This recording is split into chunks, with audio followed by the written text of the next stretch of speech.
Di dalam kehidupan kita sebagai seorang muslim, minimal 5 kali dalam sehari semalam kita mendengar seruan untuk mendirikan solat yang disebut azan. Ada kalimat menarik di dalam kalimat azan itu, yakni seruan hayya 'alal falah, marilah menuju kepada keberuntungan, marilah meraih kemenangan. Seruan ini adalah kecenderungan dari setiap manusia, apapun warna kulitnya. Artinya, setiap orang dalam hidup selalu ingin meraih dan mencari kemenangan. Kemenangan akan melahirkan kepuasan batin, dan kepuasan batin memberikan kebahagiaan. Sedangkan kekalahan melahirkan penderitaan batin, dan penderitaan batin menjerumuskan seseorang di dalam berbagai bentuk kerugian. Jikalau inilah seruan azan, maka masalahnya ialah apa yang menyebabkan kita meraih kemenangan. Al-Quranul Karim memberikan tuntunan dan ajaran kepada kita bahwa orang-orang yang memperoleh kemenangan itu tidak lain adalah orang-orang yang bertakwa. Hanyalah mereka yang bertakwa kepada Allah Subhanahu wa ta'ala pada akhirnya akan tampil sebagai pemenang. Lalu siapa orang yang bertakwa itu? Dijelaskan dalam awal-awal Al-Baqarah, orang yang bertakwa yang akan meraih kemenangan. Pertama, allazina yu'minuna bil ghaib, yaitu orang-orang yang beriman kepada yang gaib, percaya bahwa ada alam yang gaib, alam yang abstrak, alam yang tidak bisa dijangkau oleh salah satu daripada panca indera kita.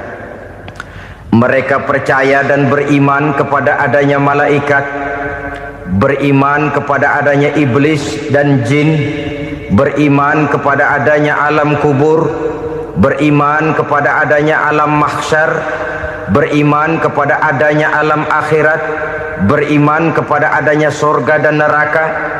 Beriman bukan cuma sekedar beriman dalam ucapan bibir saja, tetapi beriman yang nilai iman itu mampu mewarnai gerak dan gaya hidupnya. Iman yang meresap sampai ke tulang sumsum, kemudian memberikan dampak positif di dalam kehidupan manusia. Alam, kita tahu, adalah sesuatu yang selain Allah, dan Allah bukanlah alam. Apapun namanya selain daripada Allah, itu adalah alam. Alam pada hakikatnya terbagi menjadi dua. Ada alam syahadah, alam nyata, alam konkret, alam yang bisa dijangkau oleh salah satu indera kita. Kemudian ada alam ghaib, alam yang tidak bisa dijangkau oleh panca indera kita, alam metafisika, alam abstrak, alam yang wajib kita imani keberadaannya. Kita percaya bahwa malaikat itu ada, kita percaya kepada jin, bahwa jin itu ada, kita percaya kepada adanya iblis dan setan. Bukan percaya kepada iblis dan setannya, percaya bahwa iblis dan setan itu ada. Itu termasuk salah satu daripada sifat orang yang bertakwa kepada Allah. Saudara-saudara kaum muslimin rahimakumullah, kecenderungan pembangunan yang lebih bersifat materialistis biasanya menggeser aspek kehidupan rohani. Orang berpikir empiri, dan dalam pola pikir yang demikian maka alam gaib tidak lagi mendapat perhatian. Aspek kehidupan yang bersifat rohaniah malah mulai ditinggalkan. Akibatnya terjadilah kepincangan di dalam kehidupan kita. Pernah ada satu pengalaman pribadi dalam perjalanan kembali ke tanah air. Dalam pesawat di sebelah kanan saya duduklah seorang Jerman namanya Heiner Simonsen. Iseng saya ajak kenalan, saya ajak ngobrol, saya tanya dia. Saya bilang, Mas Henner ini. Kalau pesawat yang kita tumpangi ini jatuh ke bawah, kira-kira apa yang bakal terjadi, Mas? Dia bilang, kita semua akan mati. Begitu? Iya. Oke. Apa itu mati? Tanya saya. Dia bilang, untuk tahu apa itu mati, kita harus tahu lebih dahulu apa itu hidup. Saya pikir nih bule bisa ngomong juga. Baiklah kata saya. Apa hidup menurut Anda itu? Oh, hidup itu dia bilang, kalau seluruh anggota badan kita bekerja secara normal, paru-paru memompa darah secara normal, jantung berdetak secara normal, sel-sel tubuh bekerja secara fit, dan organisme tubuh hanya mau bekerja secara normal, dia bilang, kalau kita memberi makan yang cukup, menu yang teratur, dan gizi yang lengkap. Saya bilang, kesimpulannya apa, Ner? Dia jawab, hidup adalah dari tangan ke mulut. Life is from the hand to the mouth, kata dia. Hidup adalah dari tangan ke mulut. Jadi masalah hidup tidak lebih daripada masalah isi perut. Orang pergi pagi, pulang sore, peras keringat, banting tulang, perut yang dibelain. Saya bilang, you are wrong. Sampean salah, Ner. Kamu orang Islam bukan? Bukan. Pantas. Kenapa saya salah? Dia bilang, ya jelas salah. Salahnya di mana? Kamu ini manusia. Kalau hidup cuma dari tangan ke mulut, saya bilang, kambing di kampung saya juga begitu pikirannya, Ner. Itu kambing di kampung saya, asal perutnya kenyang, sudah hidup dia. Perkara besok bagaimana, lusa prospeknya macam mana, bulan depan ada apa, kambing nggak pernah mikir. Di kampung saya kambing juga pikirannya begitu. Kamu Kristen ya? Tadinya. Loh kok tadinya, lalu apa sekarang kamu ini? Dia bilang, sekarang saya netral.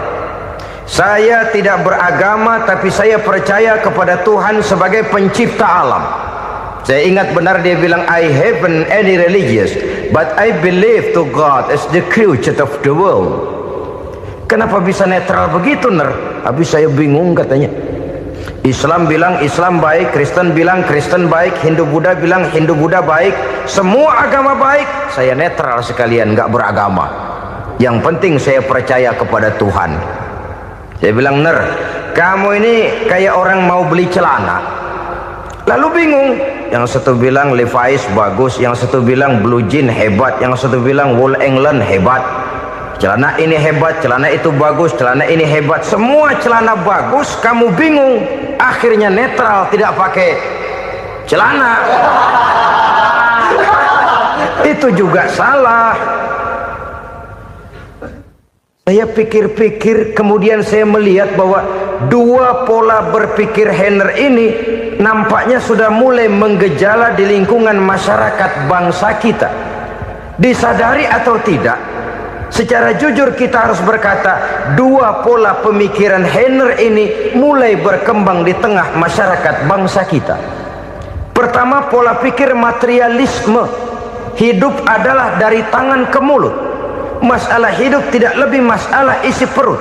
Itu yang perlu dibela, dan disitulah arti kehidupan. Pergi pagi, pulang sore, peras keringat, banting tulang untuk mempertahankan perut. Kalau sudah kemari cara orang berpikir, maka buat apa percaya kepada yang gaib? Untuk apa sholat? Untuk apa puasa? Untuk apa zakat? Untuk apa menghadiri majelis taklim? Tanpa kepercayaan kepada yang gaib, hidup berjalan menurut alur empiris dan materialis. Kalau sudah ke sana cara orang berpikir, biasanya orang lalu cenderung menghalalkan segala cara. Hanyalah orang yang percaya bahwa akhirat ada, hanyalah orang yang percaya bahwa alam kubur itu ada, hanyalah orang yang percaya bahwa malaikat itu ada, hidupnya akan lebih terarah dan terkendali. Karena kepercayaan kepada yang gaib, yang merupakan fase daripada kehidupan setelah hidup yang sekarang ini, mewarnai gerak pribadi seseorang di dalam dia melakukan kegiatan hidupnya. Pola berpikir materialisme, disadari atau tidak, mulai menggejala di lingkungan masyarakat bangsa kita. Hidup tidak lebih dari urusan tangan ke mulut, mulut ke tangan, tangan ke mulut. Asal perut sudah kenyang, hiduplah sudah. Perkara bagaimana prospek hari yang akan datang, bagaimana akhirat, tidak jadi persoalan. Ini yang oleh Nabi diperingatkan, ad-dunya sijnul mu'min wa jannatul kafir. Dunia adalah penjara bagi orang beriman dan surga bagi orang kafir. Dulu di zaman Belanda hadis ini pernah disalah tafsirkan, disalah artikan, digunakan sebagai senjata untuk mengkebiri dan membuat impoten umat Islam. Sudahlah umat Islam gak usah macam-macam, kata Belanda. Dunia ini kan penjara buat orang Islam, surga buat orang kafir. Di penjara jangan bertingkah.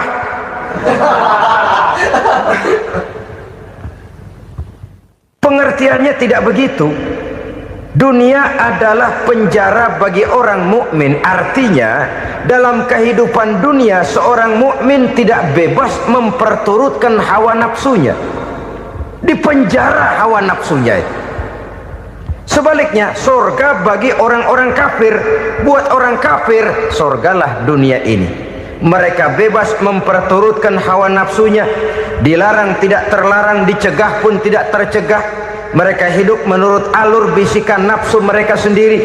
Kemudian bila ajal datang, maut merenggut nyawa, selesailah surganya sampai di situ.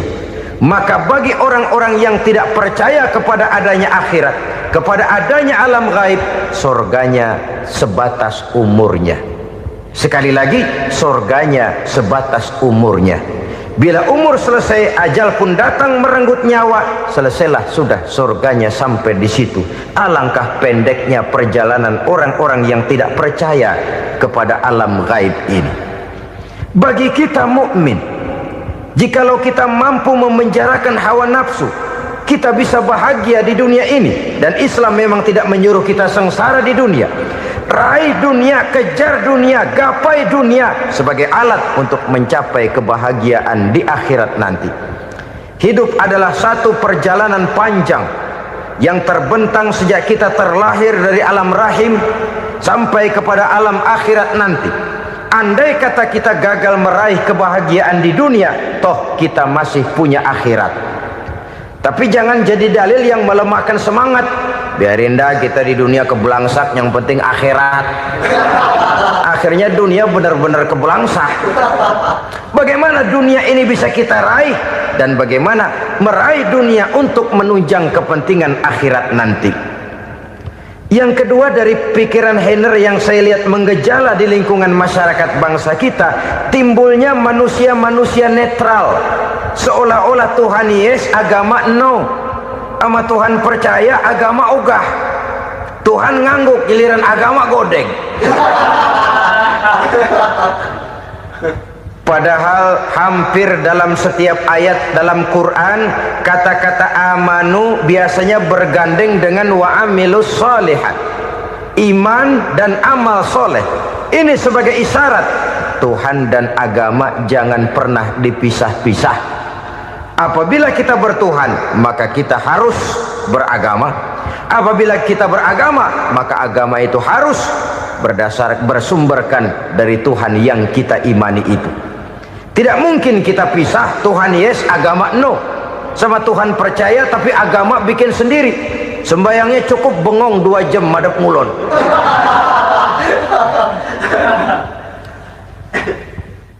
Saudara-saudara kaum muslimin rahimakumullah.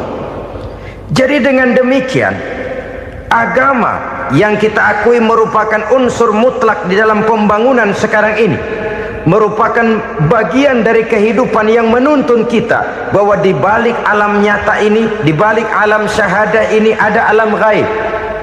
Dan mudabbir, murabbi, yang mengatur, yang menguasai, yang memelihara baik dia alam nyata, baik dia alam gaib, tidak lain adalah Allah Subhanahu wa ta'ala. Di sana ada satu super power, satu maha kekuatan yang kita perlu bersandar kepadanya. Sebagai makhluk nyata yang hidup di alam nyata, berbuatlah secara nyata sebagaimana harusnya kita berbuat. Karena Islam jelas bukan agamanya orang pemalas. Islam jelas bukan agamanya orang yang mengajarkan setelah selesai sholat boleh duduk, nggelenggem ayam-ayam, ndelohom, menghitung bintang di langit sambil menunggu keajaiban. Tidak. Islam adalah agama yang mengajarkan apabila sholat sudah selesai kamu kerjakan, bertebaranlah di permukaan bumi, cari karunia Tuhanmu. Jangan hidup berpangku tangan menunggu keajaiban, karena hidup bukan undian. Jangan berharap untung besar tanpa mau peras keringat. Tapi di sebalik itu toh kita juga harus yakin bahwa di sisi usaha nyata yang kita lakukan ada satu super power, satu maha kekuatan gaib yang menentukan berhasil dan tidaknya usaha kita. Kepercayaan kepada hal semacam inilah yang mendorong kita untuk mempunyai sandaran vertikal, agar jikalau usaha ini berhasil kita tidak lupa diri dan lupa daratan. Jikalau usaha ini gagal kita tidak putus asa dan buruk sangka, tidak cupik pandangan dan sempit hati, tapi mampu melihat persoalan dengan kacamata putih sambil husnuzon kepada Allah Subhanahu wa ta'ala. Kita percaya malaikat itu ada yang namanya raqib dan atid, mengawasi gerak hidup kita sampai kepada gerak hati kita.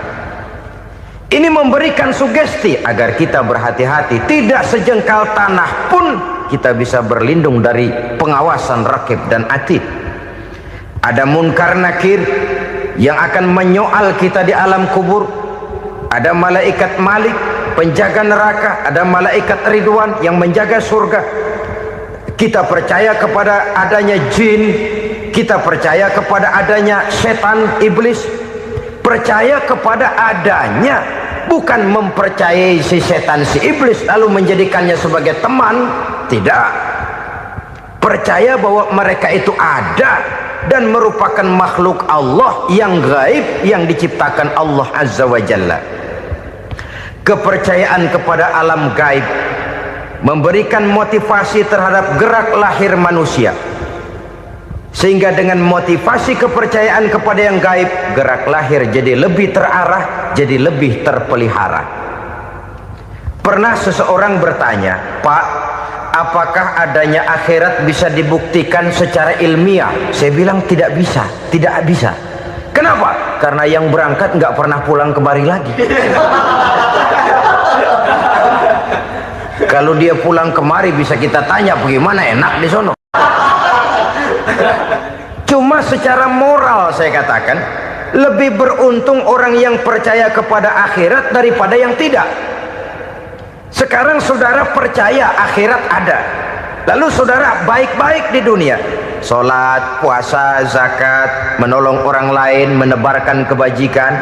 Saudara mati, andai kata akhirat tidak ada, toh dalam hidup saudara sudah berbuat baik, paling tidak nama saudara akan dikenang sebagai orang baik. Sebaliknya, saudara percaya, kata saya, bahwa akhirat tidak ada, lalu hidup semau-maunya, tenggelam dalam maksiat dan munkarat, menentang Allah, tidak mau ruku dan sujud, lalu saudara mati, kemudian akhirat ada, ayo mau apa? Bekal tidak punya. Jadi secara moral lebih beruntung orang yang percaya kepada adanya akhirat daripada yang tidak percaya. Dan itu alam gaib yang tidak bisa dibuktikan secara eksat. Jangankan untuk membuktikan seperti itu, dalam kehidupan sehari-hari saja yang kita rasakan tidak selalu berbentuk toh. Angin, bagaimana sih bentuknya angin? Kita tidak tahu. Merah, buktinya kalau dikerok merah.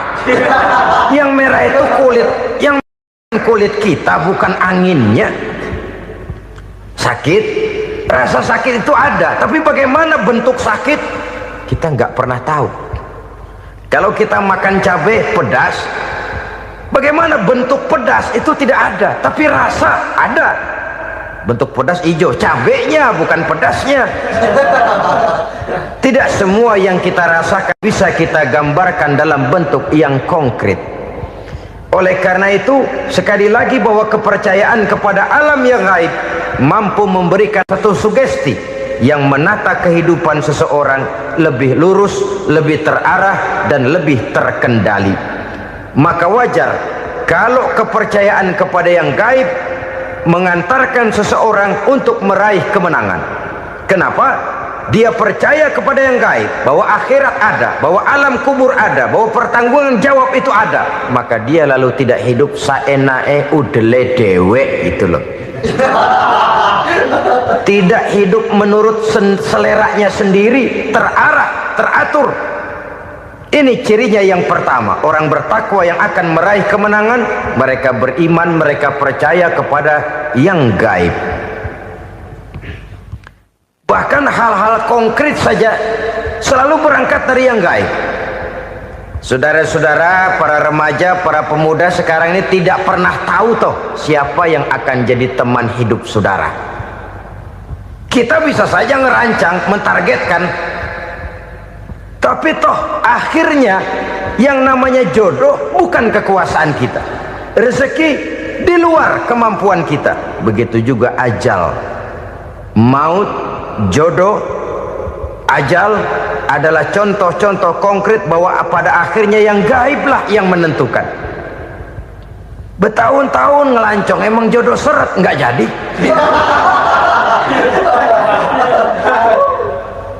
Begitu kenal baru setengah malam nginep ditangkap hansip.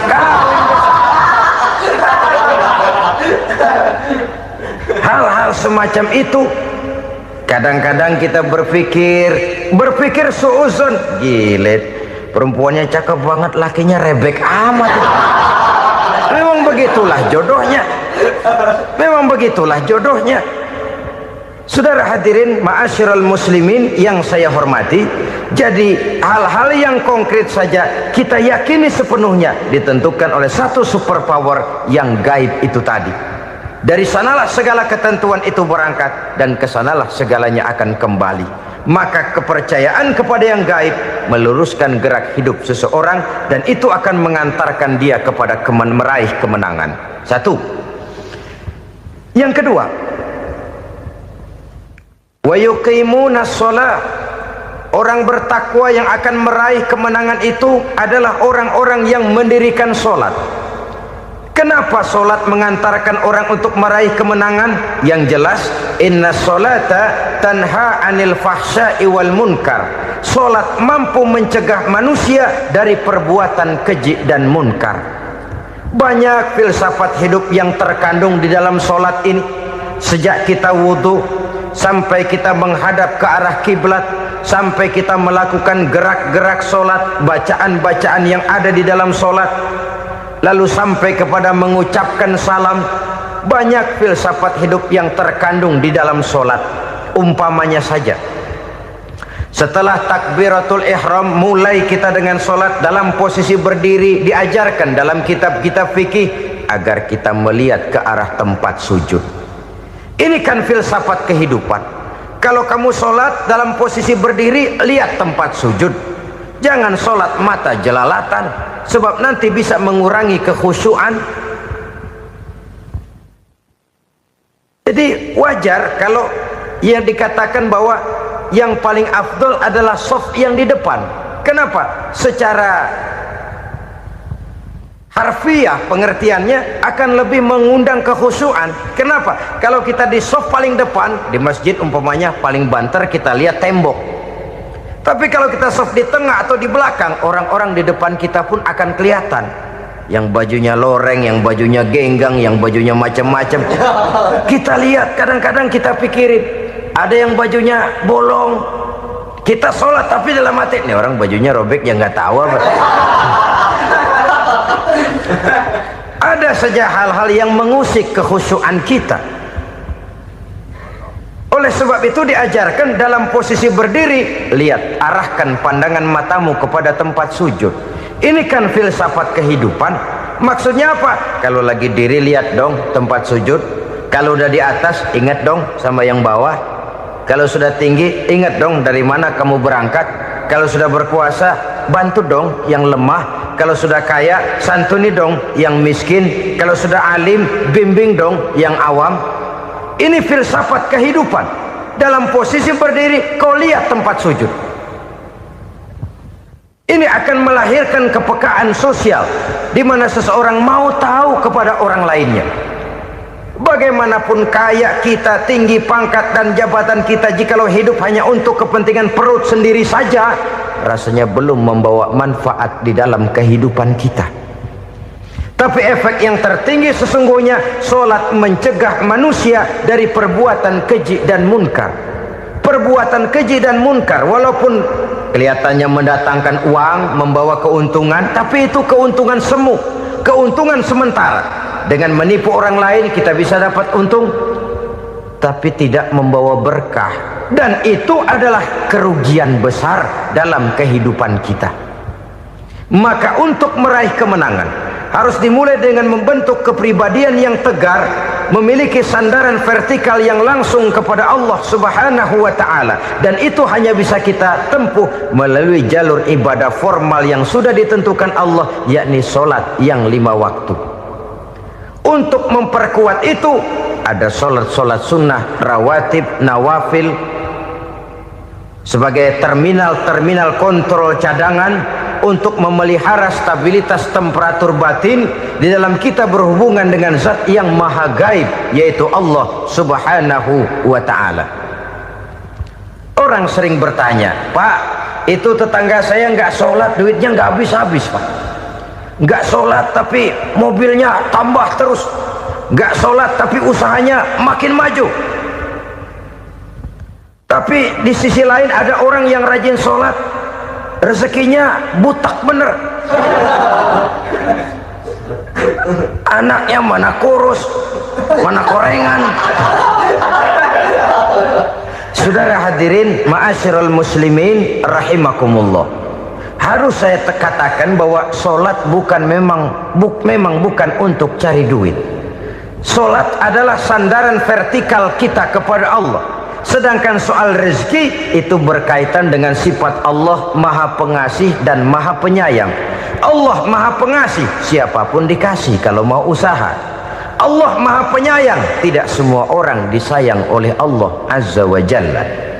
Dan belum tentu banyak harta itu merupakan nikmat. Mungkin juga istidraj. Artinya istidraj itu dikasih tapi diambulin, kalau bahasa Betawinya itu. Dikasih tapi diambulin, itu bukan merupakan nikmat sesungguhnya, lebih merupakan azab dari Allah Subhanahu wa ta'ala.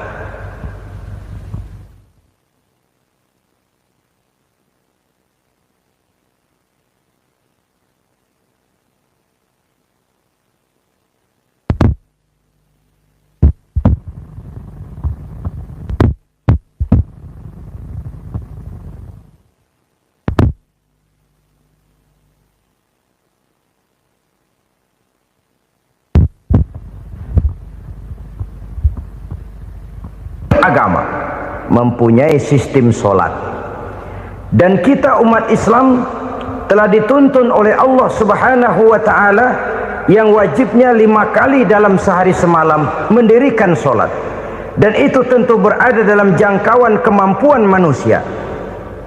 Pada awalnya barangkali kita memang merasa solat itu satu kewajiban, tapi semakin kita hayati makna, manfaat dan filsafat yang terkandung di dalam ajaran solat, semakin sampai kita kepada keyakinan bahwa solat adalah keperluan kita. Sehingga pada waktu tertentu dinilai puncaknya, kita tidak lagi akan berkata saya wajib solat, tapi kita akan berkata saya perlu solat. Kalau kita sudah merasakan itu adalah keperluan kita, nah di sanalah kita baru akan merasakan ruginya kalau hal itu tidak kita laksanakan. Sepanjang kita masih berkata saya wajib sholat, kita akan lebih merasakan dia sebagai beban ketimbang sebagai keperluan. Yang jelas Allah tidak memerlukan ibadah yang kita laksanakan ini. Dengan kata lain, Andai kata satu dunia penuh ini orang tidak ada yang sholat satu pun, Allah tidak akan turun dari jabatan Tuhan. Jangan lalu berpikir kalau kita ngambek se-RW kagak sembahyang Tuhan tekor kali ini ya. Tentu tidak. Itu perlunya kita, bukan perlunya Allah.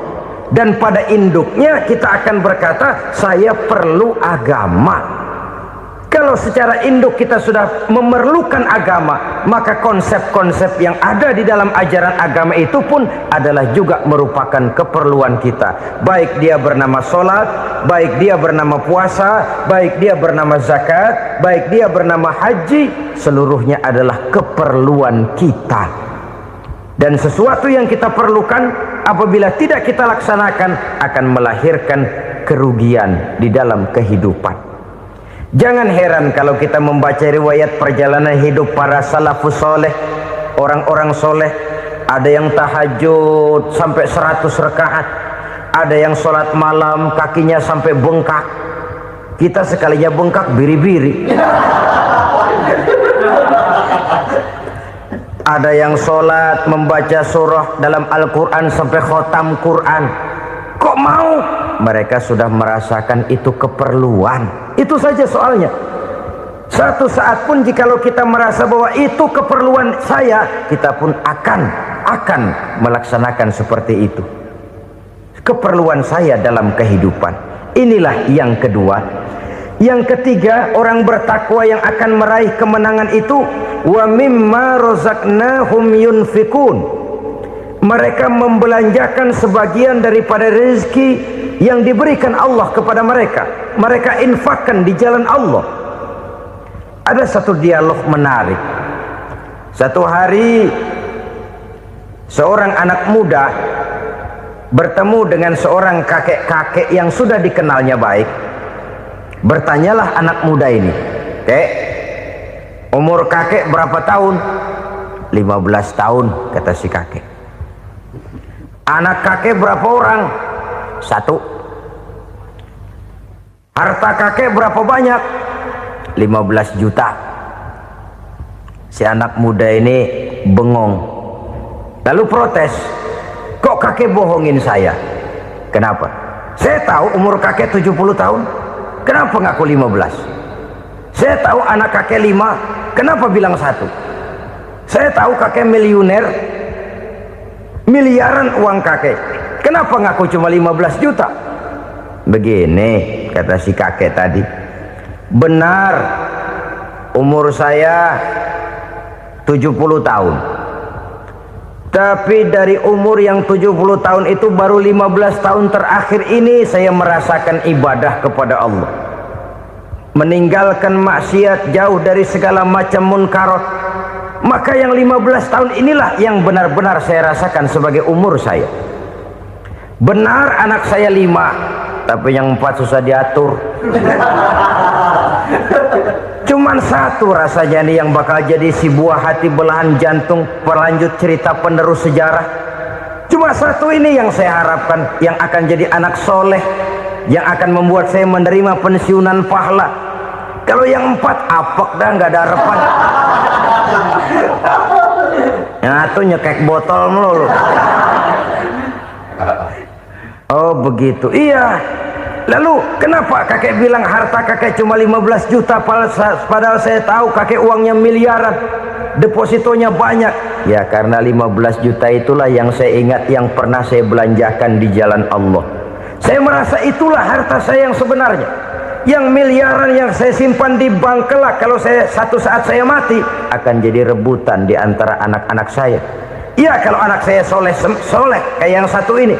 Kalau yang 4 tadi udah tulen dia bakal berantem dah berebut tuh. Jadi 15 juta yang saya belanjakan di jalan Allah inilah yang saya merasakan benar-benar harta saya yang sesungguhnya. Dialog ini patut menjadi bahan renungan kita bersama. Diberikan kita umur 40, 50, 60, 70, 80. Berapa tahun dari umur yang diberikan itu yang jalan mulus, yang kita gunakan untuk melaksanakan ibadah? Banyak harta kita simpan di bank, di lemari, di dompet, di tas. Tapi berapa yang sudah kita depositokan di jalan Allah yang akan menemani kita di hari kita kembali nanti?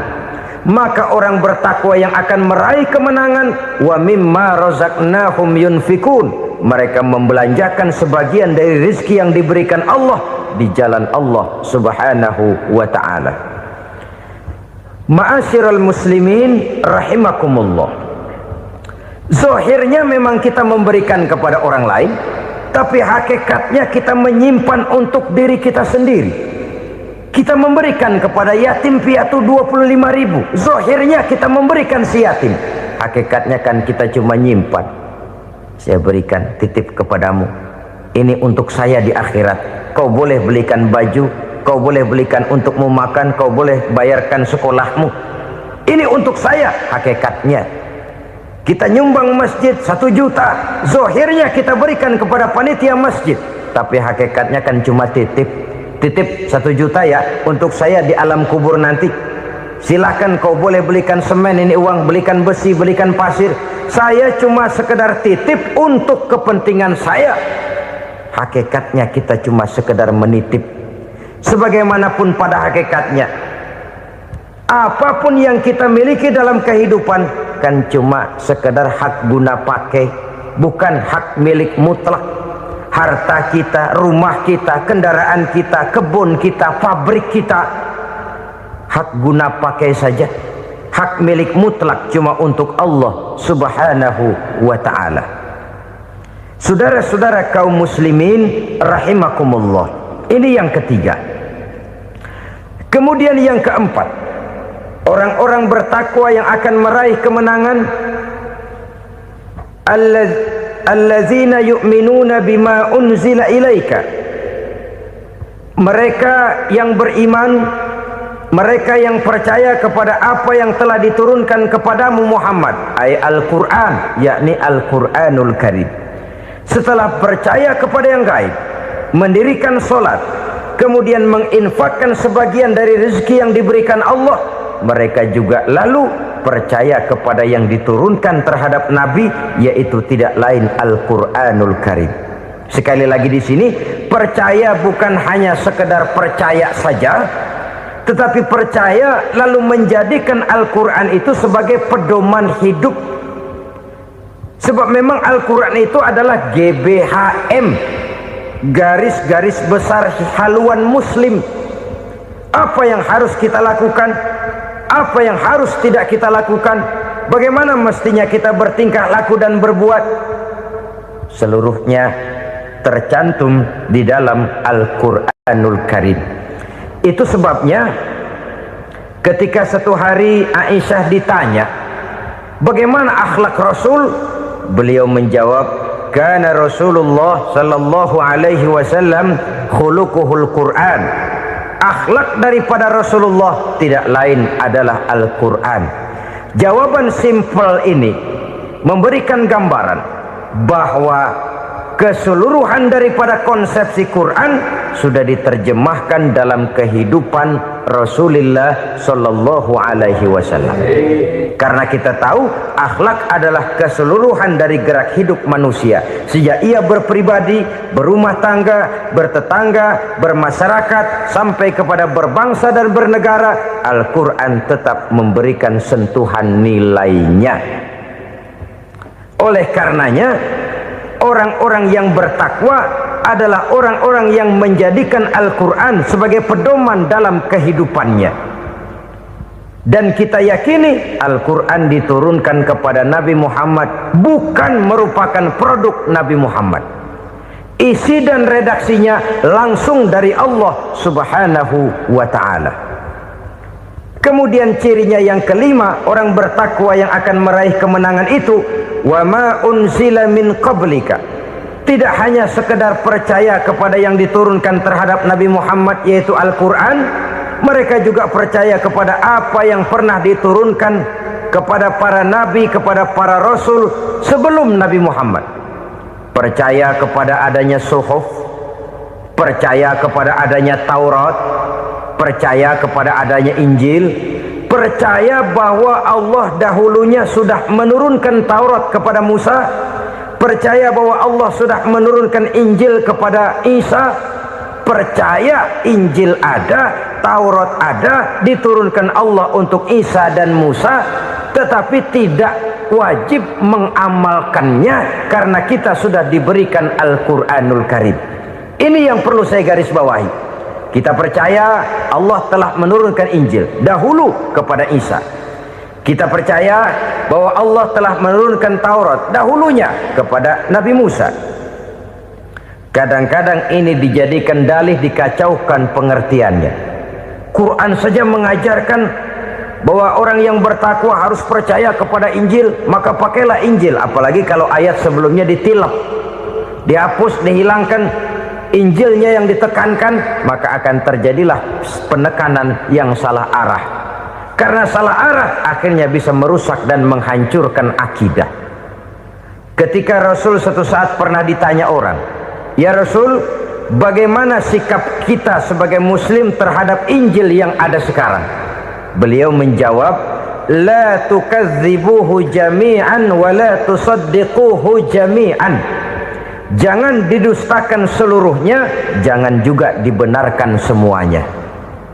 Artinya, ini sudah merupakan gambaran dari Rasul bahwa dalam Injil yang ada sekarang masih ada ajaran-ajaran tauhid yang dibawa oleh Nabi Isa dan diajarkan kepada umatnya.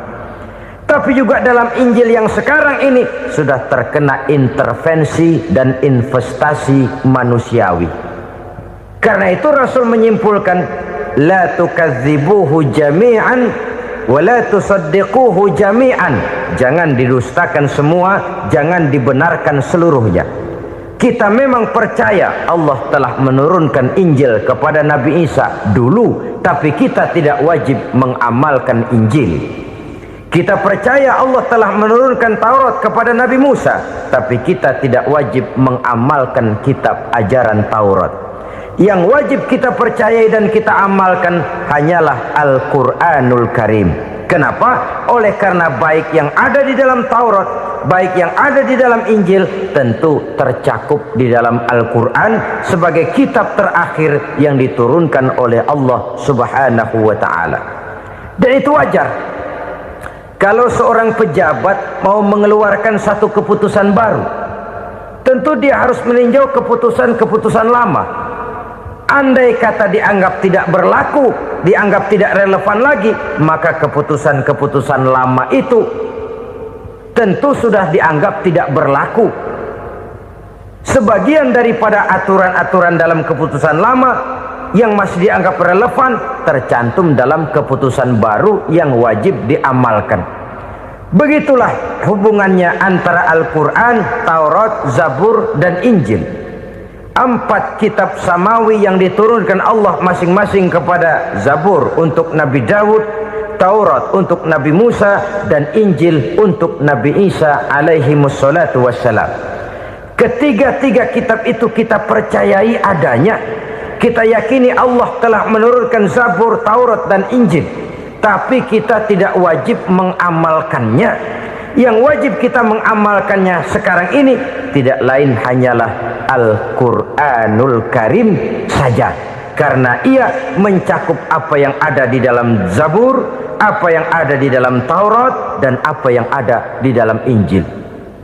Keotentikannya bisa dipertanggungjawabkan. Ya, tapi kan Nabi Muhammad sudah mati 14 abad yang lalu, dan di zaman beliau Al-Quran kan belum dikodifikasikan, belum ditulis. Bagaimana keotentikannya bisa dipertanggungjawabkan? Mudah saja. Allah berjanji, inna nahnu nazzalna dzikra wa inna lahu lahafizun. Kami yang menurunkan Al-Quran dan kami yang akan menjaga dan memeliharanya. Allah turunkan Quran, Allah menjaganya. Bagaimana cara Allah menjaga Al-Quran itu? Banyaknya orang-orang yang hafaz Al-Quran. Hafaz Al-Quran 30 juz, 114 surah, 6.666 ayat. Sehingga jangankan satu kata, jangankan satu ayat, satu kalimat saja berubah sudah akan timbul reaksi dan mudah dimengerti. Kenapa? banyak orang-orang yang hafaz Al-Quran. Sedangkan pada setiap akhir tahun biasanya malaikat Jibril selalu mengadakan checking terhadap ayat-ayat yang diturunkan pada waktu itu. Di zaman Nabi sendiri sudah ada usaha kodifikasi. Dan yang lebih luar biasa lagi, sampai hari ini tidak seorang pun mampu membuat satu ayat saja semacam Al-Quran. Ke bahasa manapun dia diterjemahkan, naskah aslinya tetap ikut, rujukan dasarnya tetap ada. Berdasarkan itu, maka tidak mungkin terjadi penyelewengan terhadap atau pemalsuan terhadap ayat-ayat Al-Quranul Karim. Kesuciannya, keotentikannya, kemurniannya bisa dipertanggungjawabkan. Ma'asyiral muslimin rahimakumullah. Oleh karenanya, konsepsi dasar daripada ajaran Islam ini memang tidak lain adalah Al-Quran dan Sunnah. Isi daripada agama Islam yang merupakan iman, Islam dan ihsan, konsepsi dasarnya tidak lain adalah Al-Quran dan Sunnah Rasulullah Sallallahu Alaihi Wasallam. Maka yang kita perlukan sekarang ini adalah terjemahan Al-Quran di dalam kehidupan kita. Dengan demikian, maka gaya kehidupan yang lebih Qurani itulah yang kita dambakan. Kita perlu memang terjemahan Quran dalam bahasa Inggris, dalam bahasa Belanda, dalam bahasa Jepang, tapi yang lebih kita perlukan adalah terjemahan Quran di dalam kehidupan kita. Konsekuen, tidak memanipulasi, ringan sama kita jinjing, berat sama kita pikul. Jangan kalau lempengan ayat Quran tuh kira-kira enak diamalin, keras teriakan kita. Giliran kira-kira ayat Quran itu mukul kepala kita sendiri, diam kita. Itu ciri yang pernah disindir Allah dalam awal-awal Baqarah juga. Ciri beragamanya orang yang munafik. Kullama adha'a lahum masyawfih, kata Allah. Wa iza azlama alaihim qamu. Apabila terang mereka jalan, apabila gelap mereka berhenti. Artinya, kalau kira-kira di Islam nguntungin, rame-rame pada teriak Islam. Tapi ketika diminta untuk berjuang, ketika dituntut untuk berkorban, rame-rame mengundurkan diri. Nasib agama tidak ubahnya seperti daun pisang yang dikait orang di tepi jalan lantaran tak berpayung di ketika hari hujan. Manakala hujan usailah sudah, daun itu pun dicampakkan di tepi jalan, diinjak pula orang nan lalu. Artinya, orang menjadikan agama cuma sebagai lipstick, decoration only, tidak konsekuen. Hanya pada saat-saat kelihatannya Islam membawa keuntungan, rame-rame orang teriak-teriak tentang Islam. Tapi jikalau diminta berjuang, jikalau dituntut untuk berkorban, biasanya rame-rame juga mengundurkan diri. Jangan heran kalau mayoritas hitungan kita, tapi minoritas peranan kita. Kuantitas kita dalam jumlah, tapi dalam kualitas kita lebih sering jadi penonton daripada jadi pemain. Padahal itu sangat tidak boleh terjadi. Umat Islam di Indonesia harus bangkit. Umat Islam di Indonesia harus sadar akan keberadaannya. Tidak boleh hanya jadi penonton berpangku tangan, karena memang agama kita juga mengajarkan untuk konsekuen di dalam menjabarkan ajaran-ajaran daripada agama kita. Kita sering jatuh menjadi umat yang lemah oleh karena kita ini tidak pandai menggalang kebersamaan yang diakibatkan tidak konsekuennya kita. Diistilahkan bahwa umat Islam di dalam menggalang kebersamaannya itu harus seperti orang main sepak bola. Saudara-saudara kan tahu orang main sepak bola itu. Orang main sepak bola, kalau pertandingan belum dimulai sih silakan saja kumpul di luar lapangan, atur strategi yang baik. Tapi kalau pertandingan sudah dimulai, turun ke lapangan hijau, jangan kumpul terus. Ada sepak bola gotong royong, mundur-mundur rame-rame, depan ke depan kumpul melulu mainnya. Kalah. Orang main sepak bola itu ya harus ada penyerang tengah, harus ada penjaga gawang, harus ada strikernya, harus ada kiri luarnya, kanan dalamnya yang jadi backnya. Posisi boleh bermacam-macam, tapi yang penting saling ngoper untuk menggolkan gawang lawan. Begitulah umat Islam ini.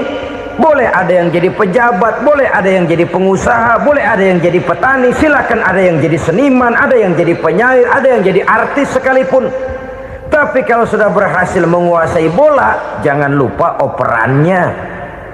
Operan itu yang langka. Kita ini muslim kadang-kadang kalau sudah memegang menguasai bola, kalau belum mau mampus, belum mau ngoper. Nanti kalau sudah nggak punya bola, baru mau ngoper. Kalau sudah dengar-dengar mau dekat pensiun, baru mau jihad, baru mau berjuang, baru mau ngurus pesantren. Tanda tangan sudah tidak laku, memo sudah tidak dihargai, baru mau berjuang. Kemarin kemana, Mas? Kita tidak pandai memanfaatkan posisi. Dengan kata lain, kalau kembali kepada persoalan kita, konsekuensi kita terhadap agama yang kita anut ini belum ideal. Kita masih lebih sering berislam ini pada saat-saat yang menurut perhitungan kita membawa keuntungan. Tapi kalau diminta berjuang, dituntut berkorban, yang itu pun hakikatnya adalah untuk kepentingan kita juga. Allah tidak pernah menuntut kita untuk jihad bagi kepentingan Allah, itu tidak. Berjuang menegakkan agama Allah, apakah untuk kepentingan Allah? Tidak. Untuk kepentingan kita. Sebab nilai-nilai jihad itu pada akhirnya akan membawa kita kepada suatu kebahagiaan. Setidaknya kalau tidak di dunia, tentu di akhirat sebagai syahid. Oleh karena itu, pada bagian akhir ini saya ingin mengajak, marilah kita konsekuen. Sekali kita berkitabkan Al-Quranul Karim, mari dia kita jadikan pedoman. Jangan cuma kita jadikan sebagai penghias dinding, pelengkap rumah, bahwa di rumah kita ada Al-Quran, tapi yang baca kecoa. Habis pada bolong tuh Quran. Yang penting kan punya Quran. Ditaruh di pintu rumah. Biar apa? Biar kuntilanak kagak masuk katanya. Ya apa itu nasib Quran, cuma kerjanya jaga pintu, ngusir kuntilanak, ngusir memedi. Bagaimana kita hidup menurut tuntunan Al-Quran? Kadang-kadang tidak pernah menjadi masalah bagi kita. Maka bagaimanakah Al-Quran akan mungkin membawa keberkahan dalam hidup kalau ajarannya kita injak-injak dalam keseharian kita? Mewujudkan gaya hidup yang lebih Qurani, itulah yang akan kita rintis di dalam kehidupan kita, bertahap, step by step, menurut kemampuan yang ada pada kita. Jika jalan ini tidak bisa kita selesaikan, percayalah akan ada generasi penerus yang akan melanjutkan usaha dan cita-cita mulia itu. Jadi percaya kepada Taurat, percaya kepada Injil, sekadar percaya Allah dahulunya sudah menurunkan itu, tapi kita tidak wajib mengamalkannya. Kenapa? Generasi Injil masa berlakunya sudah kedaluarsa. Taurat masa berlakunya sudah kedaluarsa. Injil pernah berlaku untuk orang Nasrani di zaman Nabi Isa. Taurat pernah berlaku untuk orang Yahudi di zaman Nabi Musa. Setelah generasinya berlalu, datang Rasul penutup yang membawa Al-Quranul Karim. Maka Al-Quran itulah yang berlaku menjadi pedoman sampai hari akhir nanti. Jangan jauh dari Al-Quran, karena apabila ini kita lakukan, maka kita akan kembali kepada satu gaya hidup yang jauh dari tuntunan agama, dan itu artinya kita akan semakin jauh untuk meraih kemenangan. Saudara-saudara kaum muslimin rahimakumullah. Yang keenam, yang terakhir, orang-orang bertakwa yang akan meraih kemenangan itu wabil akhirati hum yuqinun. Mereka percaya, mereka yakin seyakin-yakinnya akan adanya hari akhir, di mana seseorang akan mempertanggungjawabkan seluruh perbuatannya di dalam hidup ini, dan tidak ada satu perbuatan yang bagaimana kecilnya sekalipun yang tersembunyi dalam pandangan manusia yang tidak akan dibukakan persoalannya di mahkamah Qadi Rabbul Jalil di akhirat nanti. Itulah sebabnya maka percaya kepada akhirat disebut secara khusus. Padahal di awal tadi sudah dijelaskan yu'minuna bil ghaib, percaya kepada alam gaib, dan alam gaib ini termasuk akhirat. Kenapa pada bagian akhir disebut lagi akhirat? Karena ternyata bahwa kepercayaan kepada adanya akhirat merupakan induk dari kepercayaan terhadap adanya malaikat, setan, jin dan lain sebagainya, dan akan lebih memberikan sugesti dalam kehidupan manusia untuk meluruskan gerak hidupnya. Jikalau satu saat tergerak hati akan berbuat kejahatan, ingin mencuri, sadarlah, awas ada akhirat. Sebab kalau kita cuma teriak awas ada polisi, itu cuma tertunda sementara. Begitu polisi meleng, embat. Kalau kita ingin berbuat jahat cuma berteriak awas ada hansip, cuma sementara ketika hansip itu ada. Tapi kalau ceritanya awas ada akhirat, mau menyeleweng awas ada akhirat, mau berjudi awas ada akhirat, mau mencuri awas ada akhirat. Keyakinan yang akan meluruskan gerak hidup manusia sehingga gerak itu jadi lebih terarah dan terkontrol, tidak merugikan baik diri sendiri, lebih-lebih orang lain. Ternyata bahwa kepercayaan kepadanya adanya hari akhirat sanggup menjadi sumber daya kontrol dari kehidupan manusia, sehingga ia tidak terjebak dalam perbuatan maksiat dan munkarat. Saudara-saudara kaum muslimin, inilah saja yang kita bicarakan pada pertemuan kali ini. Semoga Allah subhanahu wa ta'ala memberikan kekuatan zahir dan batin kepada kita. Amin. Untuk dapat meraih kemenangan dengan beriman kepada yang gaib, mendirikan solat, membelanjakan sebagian dari rezeki yang diberikan Allah, percaya kepada Al-Quran, beriman kepada kitab-kitab yang diturunkan sebelum Al-Quran, lalu meyakini adanya hari akhirat. Saya percaya kepada sesuatu yang saya mengerti, sesuatu yang boleh dipelajari sejak TK sampai perguruan tinggi, sejak anak-anak sampai kakek nenek. Saya bukan percaya kepada sesuatu yang saya tidak mengerti tapi yang harus saya percaya. Saya justru percaya kepada sesuatu yang memang saya mengerti. Saudara-saudara, demikianlah bahwa Tuhan dalam Islam adalah Tuhan yang terbuka, rasional, boleh dipelajari sejak kakek-kakek sampai anak-anak, sejak TK sampai kepada perguruan tinggi. Lalu yang kedua, masih menurut kata dia, saya adalah pengagum Amerika, dia bilang, sebagai penegak hak-hak asasi manusia, sebagai pahlawan demokrasi yang pagi-pagi sudah mencanangkan di dalam dia punya Declaration of Independence bahwa semua manusia dilahirkan sama, all men are created equal. Saya kagum dengan itu. Sampai pada satu saat, menurut cerita dia, saya berada di New York, saya mau masuk sebuah restoran, saya tertegun ketika saya akan masuk.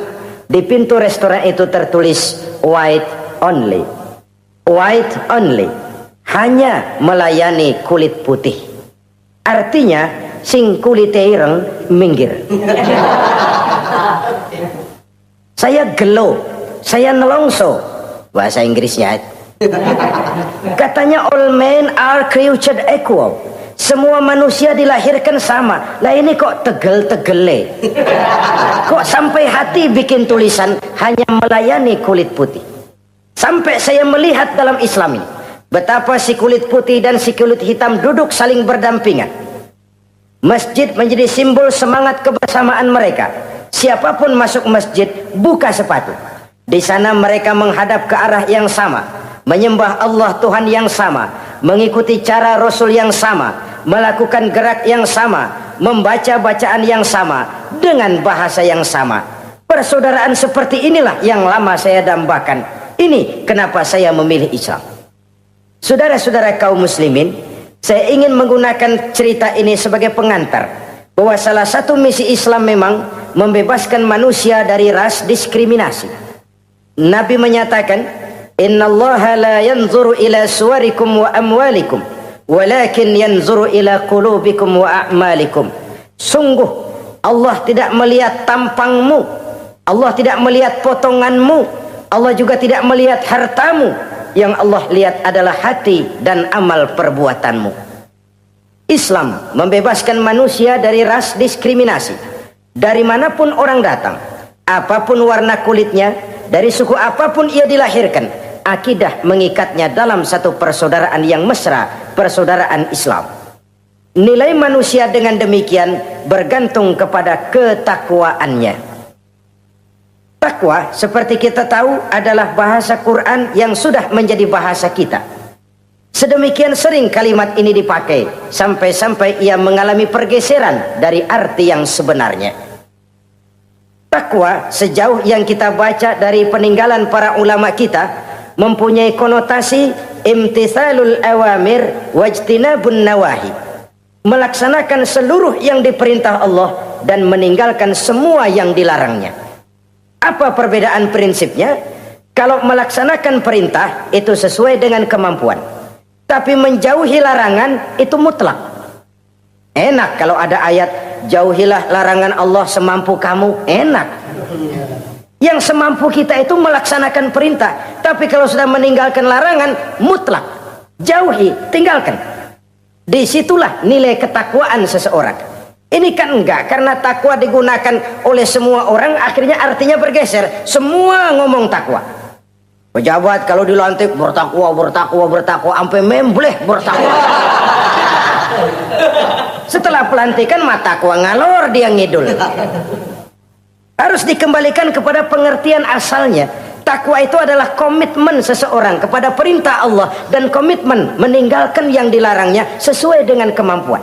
Di situ nilai manusia dalam pandangan Allah. Yang tadi Nabi katakan, Allah nggak lihat potongan kita, Allah nggak lihat harta kita. Yang Allah lihat adalah hati dan amal perbuatan, dan itulah takwa itu. Maha benar Allah dengan firman-Nya yang menyatakan, inna akramakum indallahi atqakum. Yang paling mulia di antara kamu dalam pandangan Allah adalah orang yang paling bertakwa kepadanya. Sering sekali sekarang ini kalimat agama digunakan untuk maksud yang tidak sama dengan maksud agama. Ya contoh kalimat takwa ini. Atau misalnya kita baca iklan, telah berpulang ke rahmatullah dengan tenang. Kalau dengan tenangnya sih boleh dah, mana ada orang mati kelojotan. Tenang. Tapi ke rahmatullah. Rahmatullah itu kan artinya kasih sayang Allah. Kasih sayang Allah itu kan surga. Kalau bajingan mati, enggak ke rahmatullah pulangnya. Kalau mau jujur mestinya telah pulang ke neraka. Kalau mau jujur, kalau mau pakai bahasa netral sopan, telah berpulang. Begitu sajalah. Pulang kemana? Ya sesuai dengan amalan dia. Tapi kita kadang salah kaprah menggunakan kalimat rahmatullah untuk yang tidak baik. Termasuk di dalamnya penggunaan kalimat takwa ini. Padahal disinilah nilai manusia dalam pandangan Allah. Kalau manusia dinilai dari potongannya, oh bintang film nomor 1 masuk surga. Kalau manusia dinilai dari hartanya, konglomerat nomor 1, kita mau belakangan, buncit banget gitu. Allah maha benar. Yang paling mulia di antara kamu dalam pandangan Allah, yang paling bertakwa kepadanya. Nah, apa sih sifat-sifat orang takwa itu? Ini yang akan kita bicarakan pada pertemuan kali ini. Berangkat dari surah Al-Baqarah ayat 3 sampai dengan ayat 5, kita akan melihat 5 tanda orang-orang takwa itu. Apa dia? Pertama, allazina yu'minuna bil ghaib. Orang yang bertakwa adalah orang yang beriman kepada hal-hal yang gaib. Kita tahu bahwa yang ada ini kan cuma 2 saja pada hakikatnya. Pertama Allah, dan yang kedua alam. Allah adalah apa yang selain alam. Yang selain alam itu ya Allah namanya. Allah itu bukan alam, dan alam bukannya Allah. Allah disebut Khalik, alam disebut makhluk. Kemudian alam ini kan ada 2 macam. Ada alam nyata, ada alam gaib. Ada alam syahadah, ada alam gaib. Alam nyata kita sebut dengan alam fisika, dan alam gaib kita namakan dengan alam metafisika. Termasuk dalam alam gaib ini kita wajib beriman. Akhirat, alam gaib, kita percaya akhirat itu ada. Alam kubur, alam gaib, kita yakini keberadaannya. Malaikat, alam gaib. Jin, alam gaib. Setan, genderuwo, memedi, kuntilanak, tuyul. Kita percaya kepada iblis, percaya bahwa iblis itu ada. Kita percaya kepada malaikat, percaya bahwa malaikat itu ada. Dan kepercayaan ini sudah nature. Kalau kita lihat dalam dunia animisme, orang dahulu menyembah pohon sebenarnya kan karena dia percaya bahwa pohon punya kekuatan. Kekuatan itu yang disembah untuk mengharap manfaatnya atau terhindar dari bahaya yang bisa ditimbulkannya. Orang menyembah api karena percaya di balik api itu ada kekuatan. Orang menyembah lautan begitu, orang menyembah gunung begitu. Nah, Islam mengarahkan ini kepada hal-hal yang lebih konkret. Percaya kepada alam gaib. Bahwa di balik alam nyata ini ada alam yang tidak nyata. Apakah itu namanya akhirat, alam barzah, malaikat, jin, itu semua termasuk di dalam alam yang gaib. Orang yang bertakwa, alladzina yu'minuna bil ghaib. Dia percaya kepada yang gaib-gaib itu. Percaya tentang adanya. Bukan percaya kepada iblis lalu ngikutin si iblis, bukan. Kita percaya yang namanya iblis itu ada. Setan itu ada, jin itu ada, malaikat itu ada, alam kubur itu ada. Sebagai makhluk yang diciptakan oleh Allah dan Allah sebagai khalik. Baik alam syahadat, baik alam gaib, penciptanya tetap Allah Subhanahu wa ta'ala. Allah menciptakan siang, Allah ciptakan malam, Allah ciptakan yang baik, Allah ciptakan yang tidak baik. Apa perlunya? Ada manfaatnya untuk keseimbangan dalam alam ini. Manusia kan diberikan kebebasan bahwa segala sesuatu sudah ditentukan Allah memang, tapi kan tidak diberitahukan ke kita. Alam naj'al lahu 'ainaini wa lisana wa syafatain. Bukankah kami berikan kamu dua mata, dua telinga, lidah? Bukankah kami berikan kamu kemampuan untuk berpikir? Kami berikan tunjukkan dua jalan yang baik, yang tidak baik. Kira-kira, manusia, ini jalan kebaikan, akhirnya akan sampai ke surga. Ini jalan kejahatan, akhirnya akan sampai ke neraka. Silakan kamu memilih. Agar kamu tidak salah pilih, kami berikan otak. Kami turunkan Rasul, kami turunkan wahyu, kami turunkan agama. Kalau sudah semikian komplitnya, masih salah pilih juga, emang dasar rezeki bonyok. Dikasih otak, diturunkan Nabi dan Rasul, diturunkan wahyu, ditunjukkan jalan kebenaran. Malahan kata Imam Mustafa Al-Maraghi, Allah memberikan petunjuk kepada kita itu bertahap. Pertama diberikan yang namanya hidayatul ilham, insting. Insting ini tingkatan dasar yang sangat diperlukan oleh manusia. Kita bisa lapar, kita bisa sedih, kita bisa gembira, kita bisa nangis, kita bisa ketawa. Nggak ada yang ngajarin. Belum pernah saya melihat ada kursus ketawa. Belum pernah. Belum pernah ada akademi pertangisan. Nggak ada. Itu insting yang kita bawa sejak lahir. Dan anehnya ketawa tiap orang nggak sama, nangis tiap orang nggak sama. Itu insting. Bayangin kalau itu nggak ada. Kita nggak bisa sedih, nggak bisa gembira, kita nggak bisa ketawa, nggak bisa nangis. Polos hidup ini, kayak boneka. Nggak ada insting. Nah, ini juga diberikan kepada binatang. Binatang kan cuma instingnya insting rendah. Binatang marah bisa marah. Tapi perasaan mulia binatang nggak punya. Kepengen dipuji, kan kagak ada binatang. Dia cuma punya perasaan-perasaan rendah. Marah, pengen tahu kebo kita sodok, marah dia. Perasaan rendah, lapar, binatang punya. Kenyang, binatang punya. Tapi perasaan tinggi, binatang nggak punya. Kepengen hidup lebih baik, nggak ada.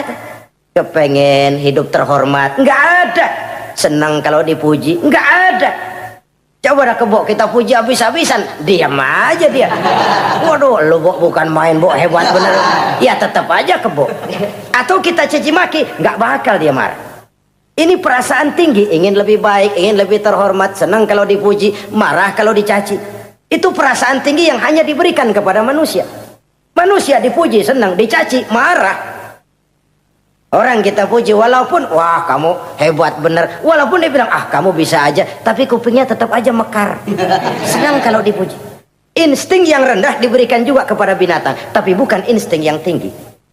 Ini petunjuk pertama. Dengan itu kita punya perasaan dasar untuk mengagumi, untuk sedih, untuk gembira dan sebagainya. Setelah insting kita diberikan panca indera yang kerjanya juga nggak sama. Penciuman dengan pendengaran dengan penglihatan kan nggak sama. Yang enak buat kuping belum tentu enak buat hidung. Orang buang angin kalau ditinjau dari segi bunyi enak buat kuping, tapi hidung kan kelabakan. Kerjanya nggak sama. Panca indera ini penting sebagai kesiapan untuk melayani insting. Persiapan melayani insting. Cukupkah? Tidak. Binatang juga diberikan panca indera. Bahkan kadang-kadang panca indera binatang lebih tajam daripada panca indera manusia. Nah, lalu diberikan yang ketiga, ini yang membedakan manusia dari binatang. Apa? Hidayah berupa akal, pikiran. Dengan ini coba kita lihat. Manusia bikin rumah, burung bikin rumah. Tapi bandingkan, rumah burung dari tahun atu, ya gitu-gitu aja. Tapi rumah manusia, Masya Allah, modelnya macam-macam. Ada yang kita dari jauh nggak ngerti, ini celengan apa rumah orang ini, bundar begini. Binatang bikin rumah, manusia bikin rumah. Binatang bikin rumah dengan insting, manusia bikin rumah dengan otak. Hasilnya berbeda. Manusia tidak punya sayap, tapi dengan otaknya dia bisa terbang lebih tinggi dari burung. Manusia tidak bernapas dengan insang, tapi dengan otaknya dia bisa nyelam lebih dalam daripada ikan. Ini kelebihan manusia dari binatang, diberikan otak. Belum cukup rupanya otak, karena otak ini penemuannya relatif. Apa yang dianggap hari ini benar, besok udah nggak benar. Apa yang hari ini otaknya bilang baik, besok dia bilang jelek. Apa yang hari ini otaknya bilang katakan jelek, besok dia bilang baik. Yang relatif tidak bisa dijadikan pegangan. Maka Allah lalu memberikan yang keempat, Hidayatuddin namanya, petunjuk berupa agama. Diberikan insting, diberikan panca indera, diberikan otak, lalu diberikan agama. Turun para rasul yang 25 itu yang merupakan mata rantai yang berkaitan, tidak terpisah. Misi samawi, semuanya sama bersumber dari Allah yang satu itu. Setelah agama datang, masih ada yang lebih penting. Apa? Hidayah yang disebut taufik. Persesuaian kehendak antara kita dengan Allah. Kalau taufik tidak datang, kalau taufik tidak dapat, Kan'an saja anak Nabi Nuh kufur. Anak Nabi tidak dapat taufik namanya itu. Agama turun, bapaknya Nabi. Bapaknya Nabi. Azar, ayahnya Nabi Allah Ibrahim, tidak mendapat taufik. Lalu Abu Jahal, Abu Lahab, pamannya Nabi, tidak mendapat taufik. Lalu istrinya Nabi Lut tidak mendapat taufik. Bayangkan ini, anak Nabi, paman Nabi, bapak Nabi, istri Nabi. Taufik inilah yang hak prerogatif Allah. Insting semua dikasih, panca indera semua dikasih, otak semua dikasih, agama kepada semua diturunkan. Tapi taufik ini hak prerogatif Allah. Lah kita ini bersyukur, ponakan Nabi aja bukan dapat taufik. Tidak sekedar mendengar Islam, mendengar agama, tapi mengikuti agama itu sendiri. Inilah institusi-institusi yang diberikan Allah kepada kita. Jadi kalau sudah begini lengkap, manusia, nih aku kasih, tempuh jalan ini, masih salah juga, dasar sableng. Pantas kalau Allah mengadili, pantas kalau Allah memberikan sanksi. Kenapa? Rasul udah turun, otak dikasih, panca indera dikasih, peringatan dikasih, masih salah juga. Pantas dong kalau diadili.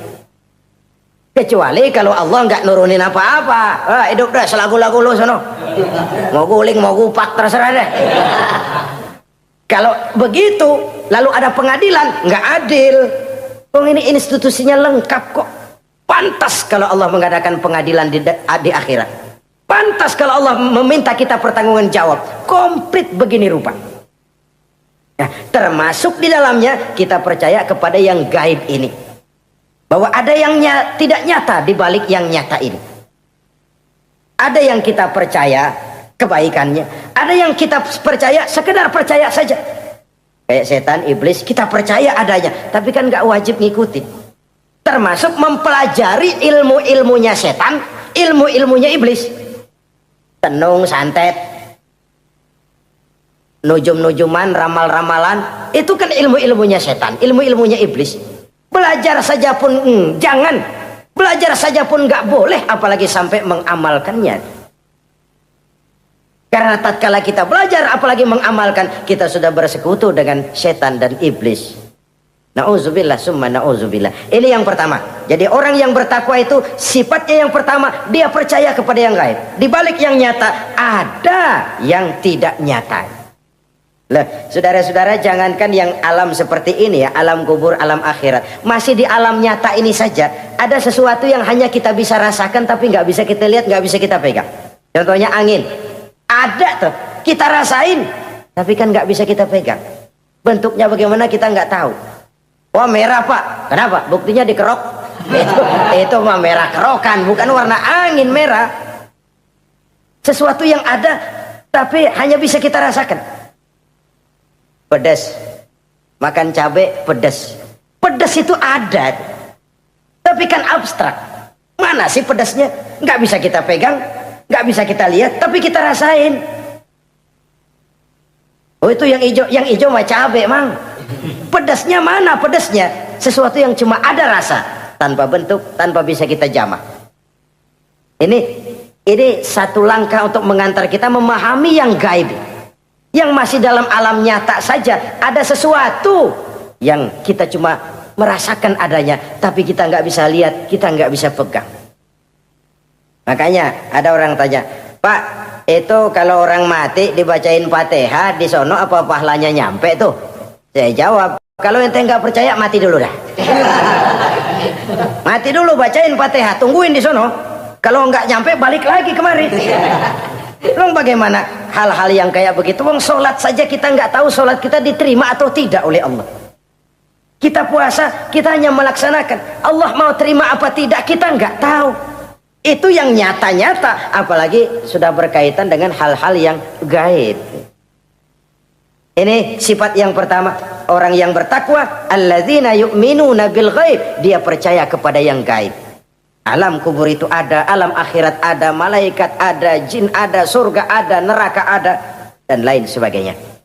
Satu. Yang kedua, orang yang bertakwa itu wa yuqimunas shalah. Setelah percaya kepada yang gaib, mereka juga mendirikan sholat. Nah, mari kita lihat ayatnya. Selalu yang berkaitan dengan sholat itu kalimatnya yuqimunas shalah, mendirikan sholat, bukan mengerjakan. Gak ada ayat i'malis sholah, if'alis sholah, kerjakan sholat, gak ada. Selalu aqimis sholah, dirikan sholat. Kenapa? Kata para ulama, kalimat mendirikan ini mengandung makna istimrar, mengandung arti kontinuitas, ada kelanjutan. Mendirikan sholat artinya mengerjakan sholat dengan betul. Selesai sholat, ajaran sholat diterjemahkan dalam kehidupan. Itu artinya mendirikan sholat. Nah, kalau dilihat dari sisi ini, banyak di antara kita yang sudah mengerjakan sholat tapi belum mendirikan sholat. Sebab mendirikan istimrar, ada kesinambungan. Selesai sholat, ajaran sholat diterjemahkan di tengah-tengah kehidupan bermasyarakat. Sehingga sholatnya punya refleksi, sholatnya punya bias dalam membentuk kepribadian dirinya. Ini kadang-kadang rancu, yang sembahyang dia, yang nyolong dia, yang baca Quran dia, yang fitnah orang dia, yang sedekah dia, yang nyolong dia juga. Ansip bingung bagaimana mutusinnya. Kalau mendirikan sholat mengandung arti kesinambungan, selesai sholat, ajaran sholat diterjemahkan dalam kehidupan. Apa? Banyak tentunya. Misalnya sholat melahirkan sikap rendah hati, melahirkan keikhlasan, melahirkan sifat jujur, melahirkan sifat disiplin, dan lain sebagainya. Dan itu diterjemahkan dalam kehidupan. Kita lihat, ini anggota badan kita yang paling terhormatkan kepala. Kalau bercanda sama teman, dipegang tangan, kita masih senyum. Dipegang kaki, kita masih senyum. Tapi kalau pala dikeplakin, jengkel bukan main. Kenapa? Al-Mukarram itu adanya di sini. Otak, di kepala.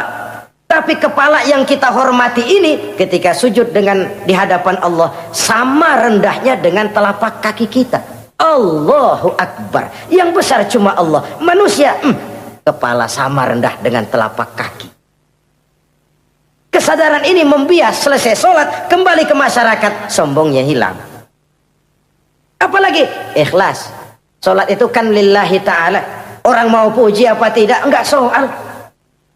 Orang mau bilang ini, mau bilang itu, soal lain. Yang penting ini saya kerjakan lillahi ta'ala, karena Allah saja, bukan karena yang lain.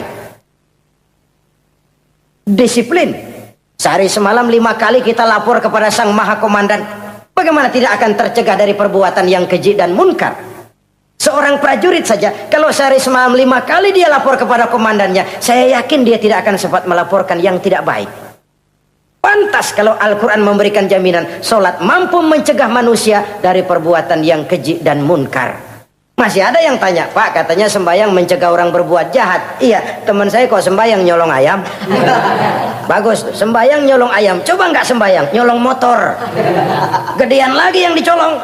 Dan sebenarnya itu bukan jawaban, itu cuma logika saja. Yang benar adalah solatnya belum berfungsi. Dia baru mengerjakan solat, belum mendirikan solat. Inilah yang kalau kita jujur mau bicara, inilah problem kita sekarang ini. Mengislamkan orang Islam. Bagaimana dari mengerjakan solat kita menjadi mendirikan solat. Agar solat itu membuahkan hasil berupa pembentukan kepribadian. Di tengah-tengah kehidupan sosial kemasyarakatan. Kalau tidak, ya sekedar terjebak kepada rutinitas. Pergi haji begitu, pulang haji bikin gila. Masuk Ramadan begitu, selesai Ramadan ya tetap begitu. Ibadah tidak memberikan bias dalam pembentukan pribadi. Itulah sebabnya digunakan kalimat yuqimunas sholat, mendirikan sholat, yang mengandung arti berkesinambungan. Selesai sholat, jiwa dan semangat, ajaran dan filsafat sholat diterjemahkannya dalam kehidupan sehari-hari. Saudara-saudara kaum muslimin rahimakumullah. Sifat yang ketiga dari orang takwa adalah wa mimma razaqnahum yunfiqun. Mereka menginfakkan sebagian dari rizki yang diberikan Allah kepada mereka. Rizki menurut definisi yang diberikan para ulama kita, ar-rizqu bimakna al-ata hissiyan kana aw ma'nawiyan. Rizki adalah pemberian, baik yang abstrak maupun yang konkret. Selama ini kita sering mengartikan rizki hanya dalam bentuk uang, sehingga rizki kita dibatasi oleh pengertian kita sendiri. Padahal tidak cuma uang, ilmu adalah rizki, jabatan dan kedudukan adalah rizki, otoritas dan wibawa juga rizki, anak, istri, suami juga rizki.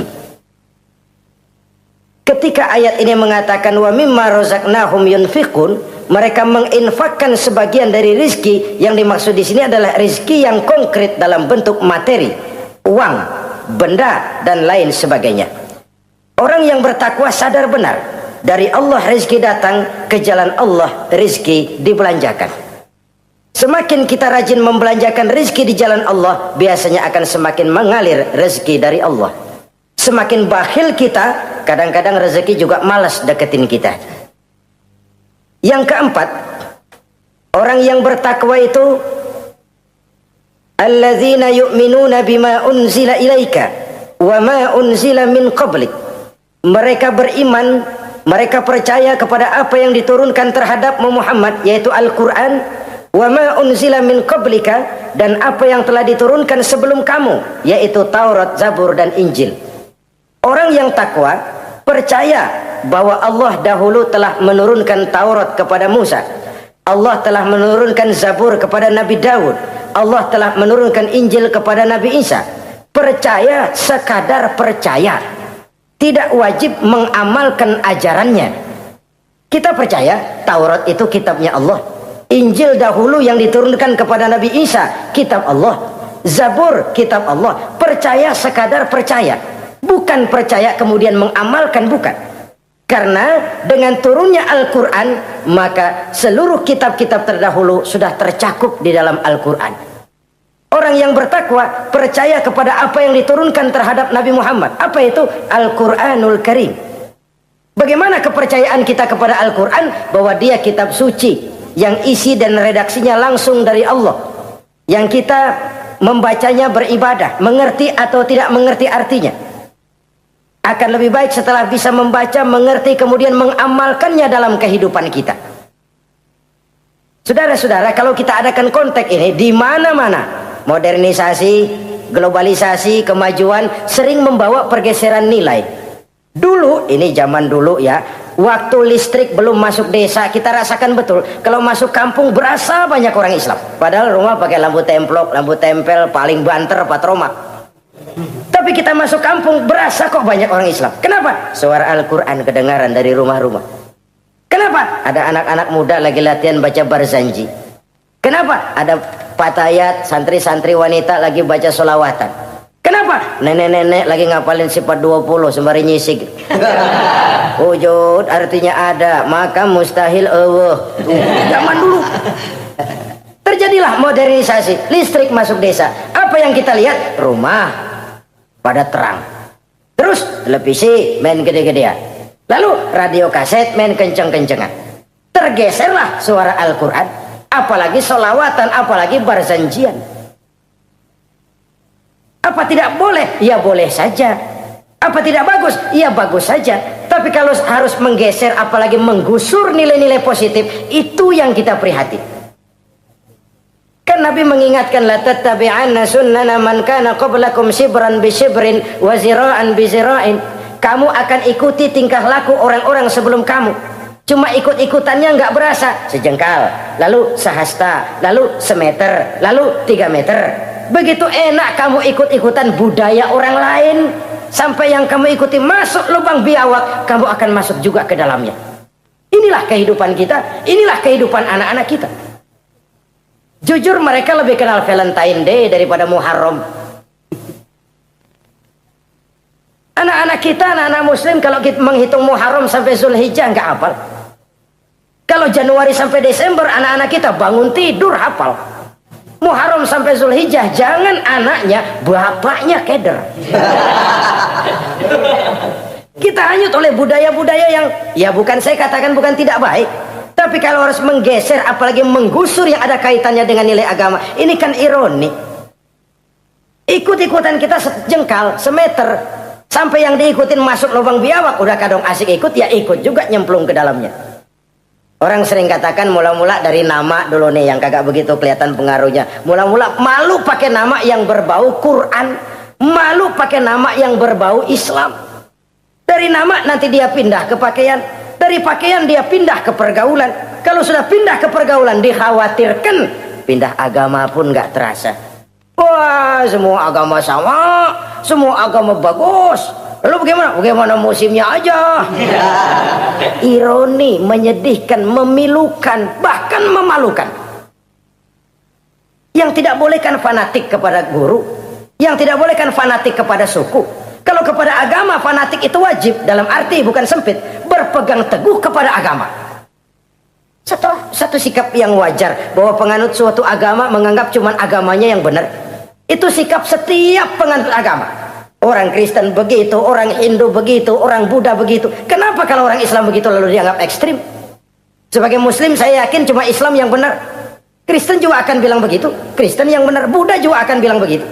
Ini fanatisme dan wajar penganut suatu agama menganggap cuma agamanya yang benar. Yang lain juga bersikap begitu. Tapi kalau Islam saja yang bilang ekstrim katanya. Dunia internasional sendiri kadang-kadang kalau sudah ekstremis, teroris, kok cepat sekali alamatnya ke Islam. Saudara-saudara kaum muslimin rahimakumullah, saya kembali kepada soal kita. Begitu enak kamu ikut-ikutan, yang kamu ikuti masuk ke lubang biawak, kamu akan ikut juga masuk ke dalamnya. Maka hati-hati bergaul, maka hati-hati memilih teman, maka baik teman pergaulan, lebih-lebih teman hidup. Karena orang sering bilang cinta itu love is blind katanya ya. Cinta itu kotok, cinta itu buta, cinta itu lamur, nggak bisa bedain coklat, nggak bisa bedain yang lain-lain. Orang sering kehilangan pertimbangan. Demi cinta akidah terjual, demi cinta akidah tergadai. Tidak ada kemalangan yang paling malang kecuali kalau kita harus berpisah dengan akidah. Sebab itu modal dasar. Nah, orang yang bertakwa dia beriman kepada Al-Quran. Beriman kepada Quran artinya apa? Menjadikan Quran sebagai imam dan dia sebagai makmum. Konsekuensinya makmum harus ikut imam. Selain Quran dia percaya kepada Injil, kepada Zabur, kepada Taurat. Dilihat dari sudut ini, umat Islam itu lebih toleran loh. Orang lain yang megang Injil nggak bakal percaya kepada Quran. Orang lain yang memegang Taurat nggak akan percaya kepada Quran. Tapi orang yang megang Quran, dia percaya kepada Injil, dia percaya kepada Taurat. Dari sudut ini kan kita lebih toleran. Allah dahulu menurunkan Injil kepada Isa. Yang Injil itu yang kita percaya. Yang Allah turunkan kepada Isa. Yang Allah turunkan Taurat kepada Musa. Bukan yang telah terkena intervensi dan investasi manusiawi. Dan percaya pun terbatas percaya kepada adanya, bukan kepada mengamalkannya. Kenapa? Karena ordenya udah lewat. Kita percaya Bung Karno adalah presiden pertama Republik Indonesia. Tapi kan udah lewat. Udah lewat. Kita percaya Bung Karno presiden pertama Republik Indonesia. Tapi kan udah lewat, udah selesai. Begitulah kita mempercayai Taurat, mempercayai Injil. Ada, kita percaya, tapi kan udah selesai misinya. Yang berlangsung sampai akhirat nanti adalah Al-Quranul Karim. Orang yang bertakwa meyakini itu. Ini yang keempat. Yang kelima, wabil akhirati hum yuqinun. Mereka yakin, orang bertakwa ini, kepada adanya akhirat. Kalau itu kan gampang, semua orang juga yakin. Loh, bukan sekedar yakin, sekedar percaya. Yalah, percaya kepada Allah, percaya kepada akhirat, pokoknya percaya. Bagaimana? Ya begitu, pokoknya percaya. Bukan itu. Kepercayaan yang memberikan refleksi. Iya ya, akhirat ada. Ada hidup sesudah mati, ada akhirat sesudah dunia. Saya memang benar kepengen cepet kaya, tapi kalau nipu orang nanti di akhirat bagaimana? Ini loh.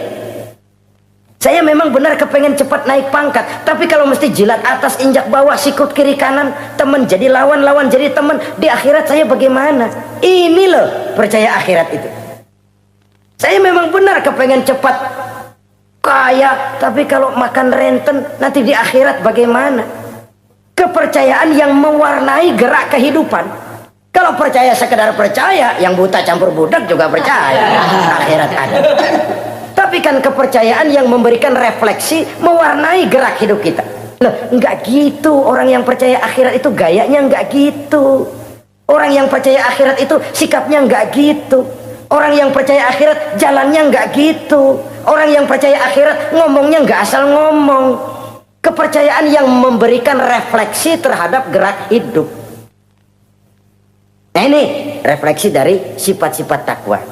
Saudara-saudara, kalau itulah sifat-sifat orang takwa, lalu terhadap mereka yang takwa ini, karunia apa yang diberikan Allah? Apa keutamaan mereka? Mari kita kutip beberapa ayat. Pertama, ini janji Allah ya. Wa may yattaqillaha yaj'al lahu makhraja. Siapa yang bertakwa kepada Allah, maka ia akan diberikan jalan keluar dari segala macam kesulitan. Masya Allah. Orang takwa itu kan orang yang dekat dengan Allah. Kalau sudah dekat dengan Allah, everything is running well. Apa yang nggak selesai? Impossible, kata otak. Tidak mungkin, kata rasio. Mana bisa menurut kebiasaan. Tapi orang yang takwa selalu saja ada jalan keluar. Selalu diberikan Allah jalan keluar. Ini yang faktor yang irasional, faktor yang non komputer, faktor yang samawi. Allah yang mau, ada saja jalan keluar. Coba. Waktu terjadi peristiwa hijrah, Masya Allah, Rasulullah itu sudah dikepung rapat rumahnya, pagar betis. Jangan manusia, tikus saja nggak bisa lewat. Rapat di pagar betis. Kesepakatan sudah jelas, membunuh Muhammad bersama-sama. Apa yang terjadi? Ketika Nabi keluar, buka pintu. وَجَعَلْنَا مِنْ بَيْنِ أَيْدِيهِمْ سَدًّا وَمِنْ خَلْفِهِمْ سَدًّا فَأَغْشَيْنَاهُمْ فَهُمْ لَا يُبْصِرُونَ. Di depan, belakang, di kiri, kanan mereka kami jadikan dinding. Kami butakan mereka. Mereka enggak lihat Muhammad keluar dari rumahnya. Allah berikan jalan keluar. Padahal Quraisy siaga satu, pita merah, apel siap, mata menteleng, Nabi lewat enggak kelihatan. Persis ikan bandeng. Ikan bandeng kan melotot, colok diam aja. Enggak lihat apa-apa. Yaj'al lahu makhraja. Allah berikan jalan keluar dari berbagai macam kesulitan. Sesuatu yang menurut kita, aduh udah dah, nyerah dah, nggak bisa dah. Tapi orang yang takwa kepada Allah, Allah janji, Allah lah yang janji ini. Yaj'al lahu makhraja. Allah akan berikan jalan keluar dari segala macam kesulitan. Kenapa? Dia dekat dengan Allah. Orang yang kayak begitu yang kita takut itu. Doanya ngebul kata anak-anak. Permohonannya didengar, ratapannya dipenuhi. Allah berikan dia jalan keluar. Ada saja jalan keluarnya. Ini keistimewaan pertama dari orang yang takwa itu. Lah kalau Allah yang ngasih jalan keluar, siapa yang bisa mencegah jalan orang kayak begitu? Di pagar betis lolos, di Gua Sur Quraisy sampai ke Gua Sur mencari Nabi. Kalau mereka nengok aja kelihatan. Apa yang terjadi? Dilalah, dadakan. Burung bertelur di bibir goa, laba-laba bikin sarang di bibir goa. Quraisy mikir kalau Muhammad masuk kemari telur berantakan, rumah laba-laba hancur nih, nggak mungkin dia ke sini, cari ke tempat lain. Rumah laba-laba yang rapuh menggagalkan usaha Quraisy yang gagah perkasa.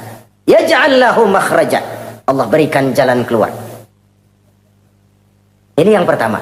Yang kedua, wa yarzuqhu min haitsu la yahtasib. Allah berikan rezeki dia, orang yang takwa ini, dari jalan yang tidak disangka-sangka. Rezekinya mengalir. Kenapa? Dia dekat dengan Allah. Allah maha kaya.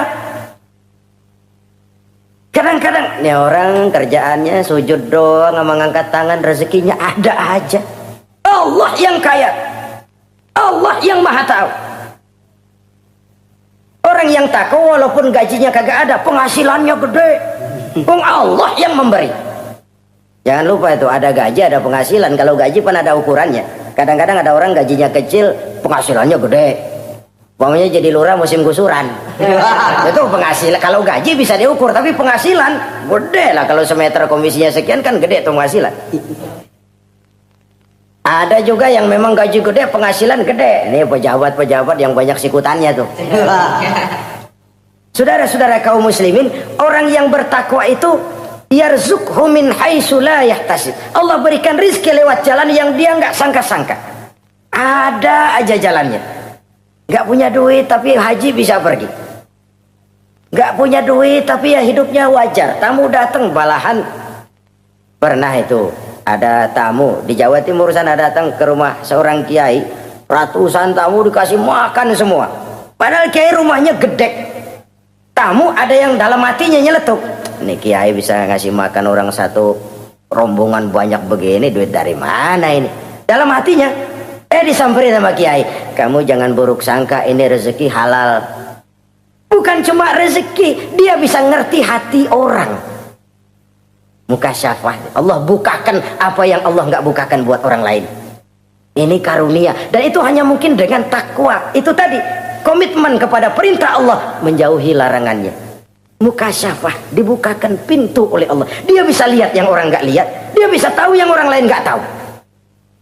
Udah nggak bisa main-main kalau ketemu orang begini. Ini udah high class ini di sisi Allah. Ini yang kedua, rezekinya ngalir lewat jalan yang nggak sangka-sangka. Yang ketiga, wa may yattaqillaha yaj'al lahu min amrihi yusra. Orang yang bertakwa kepada Allah, Allah jadikan urusannya gampang. Allah mudahkan urusannya. Masya Allah. Kalau Allah yang sudah mudahkan, siapa sih yang bisa bikin sulit? Allah yang gampangin urusannya. Orang mana yang bisa bikin sulit? Boleh manusia merencana, mempersulit, memblokir segala macam. Tapi kalau Allah gampangin, jalan tuh urusan. Boleh manusia merancang. Tapi kalau Allah mau, apa yang nggak mungkin? Satu kampung orang mau jatuhin kita, kalau Allah mau angkat, naik. Satu negara orang mau naikin kita, kalau Allah mau turunin, nyungsep. Tu'izzu man tasya wa tuzillu man tasya. Allah muliakan siapa yang dikehendakinya, Allah rendahkan siapa yang dikehendakinya. Saudara-saudara kaum muslimin rahimakumullah, dimudahkan urusan orang yang takwa itu. Jadi kalau ingin urusan kita dimudahkan oleh Allah, konsepnya cuma takwa. Kembali kepada komitmen, laksanakan yang diperintah, jauhi yang dilarang. Itu saja. Apalagi keutamaan orang takwa itu, wa may yattaqillaha yukaffir anhu sayyi'atihi wa yu'azzim lahu ajra. Siapa yang bertakwa kepada Allah, dihapuskan segala kesalahannya yang sudah lalu. Masya Allah, dihapuskan kesalahannya. Bahwa manusia punya salah, ya manusiawi. Tapi ada hadis menyatakan, ikuti perbuatan salahmu dengan kebaikan, niscaya kebaikan itu akan menghapus kesalahan kamu. Kalau dulu kita makan harta orang dengan zalim, kita nggak sempat minta maaf, tuh orang udah mati. Bagaimana caranya? Perbanyak sedekah. Mudah-mudahan sedekah ini menutupi kesalahan kita yang lalu memakan harta orang dengan cara yang zalim. Ikuti perbuatan salah dengan kebaikan, niscaya kebaikan itu akan menghapus kesalahan kamu. Nah, ini orang yang bertakwa dihapuskan kesalahannya oleh Allah, direhabilitir, dia lakukan pemutihan. Yang melakukan pemutihan Allah. Kalau dosa sudah dihapuskan, Masya Allah. Coba ada hadis menyatakan, siapa orang baca Bismillahirrahmanirrahim maka dia bisa lewat di atas air. Beku itu air. Bismillah saja bisa jalan di air. Ini bismillahnya orang yang bagaimana? Nih. Bismillahnya orang yang bobotnya ringan. Bobotnya ringan, dia bisa jalan di air. Kenapa bobotnya ringan? Dosanya pemutihan. Model kita 16 kali baca bismillah, lewat di empang kelelep aja.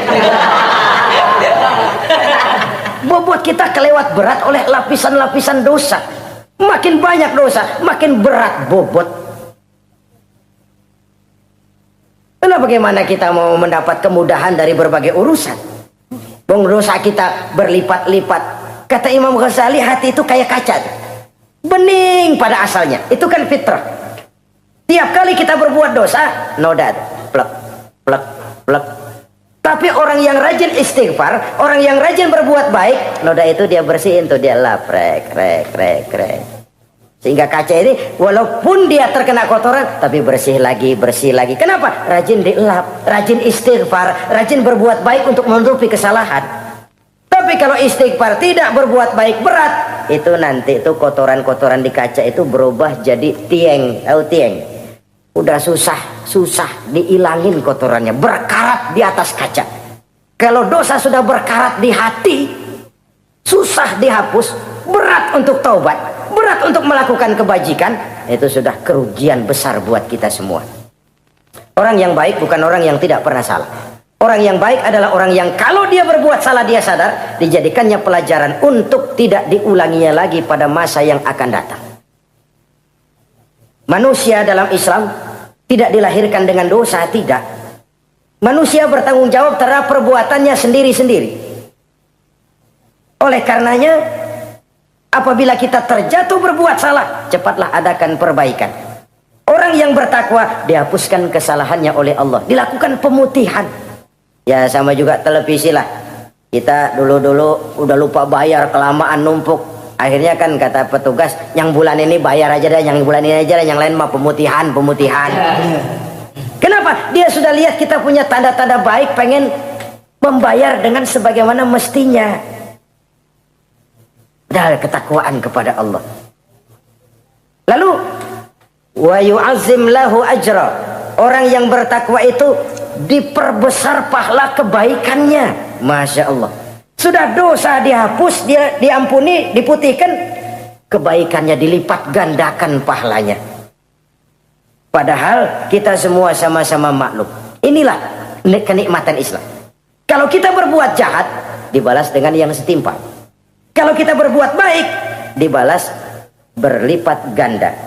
Wallahu yudha'ifu liman yasha. Allah melipat gandakan pahala kebaikan bagi orang yang dikehendakinya. Alangkah pemurahnya Allah.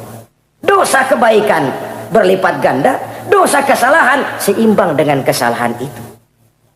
Karena itu kata para ulama sufi, kalau kamu berbuat jahat, jangan lihat besar kecilnya, tapi lihat kepada siapa kejahatan kamu lakukan.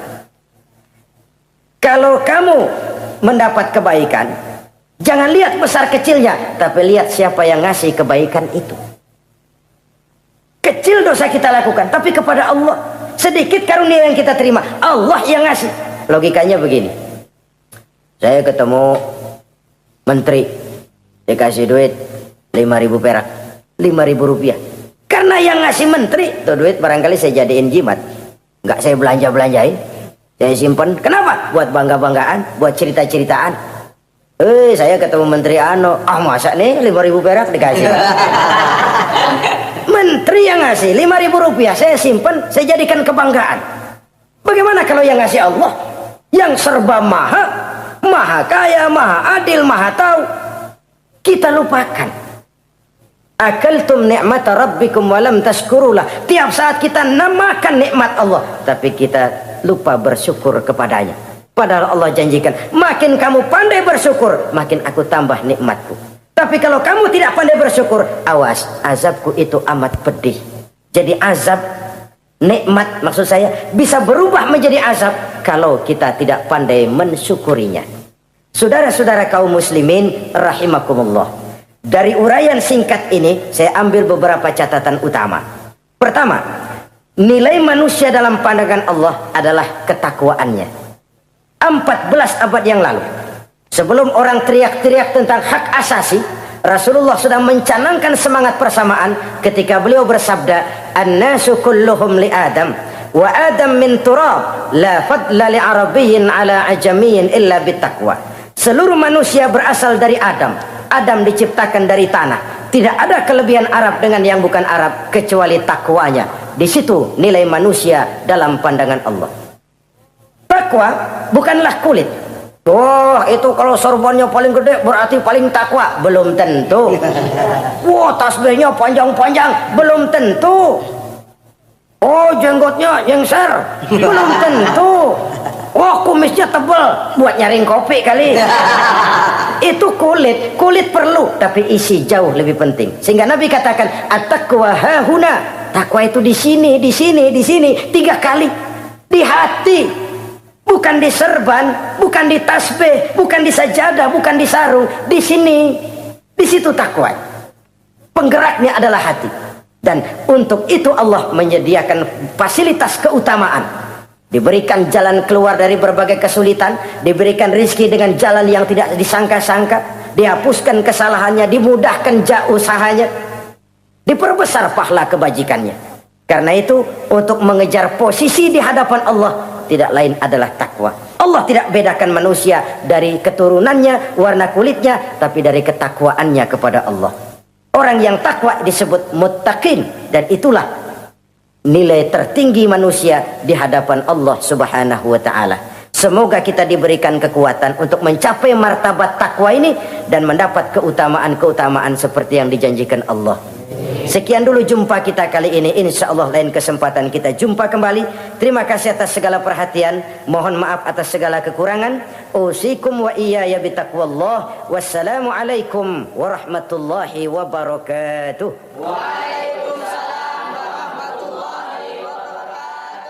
Alhamdulillah, semoga ceramah ini menjadi pengingat dan sumber keberkahan bagi kita semua.